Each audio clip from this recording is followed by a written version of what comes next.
hello guys आको पानी আহিলে ইয়াত চাওক पानी এতিয়া বৰ্তমান গাঁৱত বানপানী সৃষ্টি হ'ব শেহতীয়াকৈ হ'ল পানী এতিয়া ইয়া আহাৰ মাহ আহাৰ শাওন ভাদলৈকে হয়তো এনেকৈ পানী থাকিব পাৰে ইয়া পানী চাওক বৰ লাগিছে চাওক পৰিৱেশটো একদম তলে ওপৰে যেন ডাৱৰ আছে কিমান ধুনীয়া লাগিছে দেখিছেনে পৰিৱেশটো পানীৰ পৰিৱেশ আমাৰ গাঁৱত পানী আহিলে বেছি ভাল লাগে বেছি সুবিধাজনক হয় গৰু ছাগলীৰ কাৰণে ঘাঁহ আনিবলৈ সুবিধা হয় আৰু ইমান সুন্দৰ পৰিৱেশ এইটো দেখিছেনে চাওক একদম ওপৰৰ ডাৱৰ আৰু গছ-গছনিৰ মাজেদি যি জিলিঙনি পাৰ হৈ আহিছে আৰু পানীত সেই ছাঁটো পৰিছে কিমান সুন্দৰ লাগিছে চাওক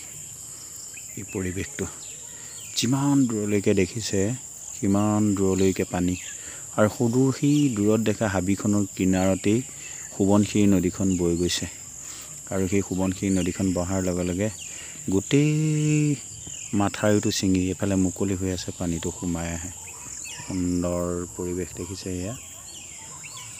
কিমান সুন্দৰ লাগে এয়াই গাঁৱলীয়া পৰিৱেশ পানী হোৱা ঠাইত এনেদৰে পানী হয় আৰু বৰ্তমান এতিয়া ল'ৰা ছোৱালী স্কুললৈ যাবলৈ ৰাস্তা পদূলি তল গৈছে আৰু নাও লৈ আহিব লাগিব এয়াই সমস্যা এইবাৰ অৱশ্যে শেহতীয়া হৈছে পানী নতো আনকিবাৰ এনেকুৱা ভৰ বাৰিষা হৈ থাকে এয়াই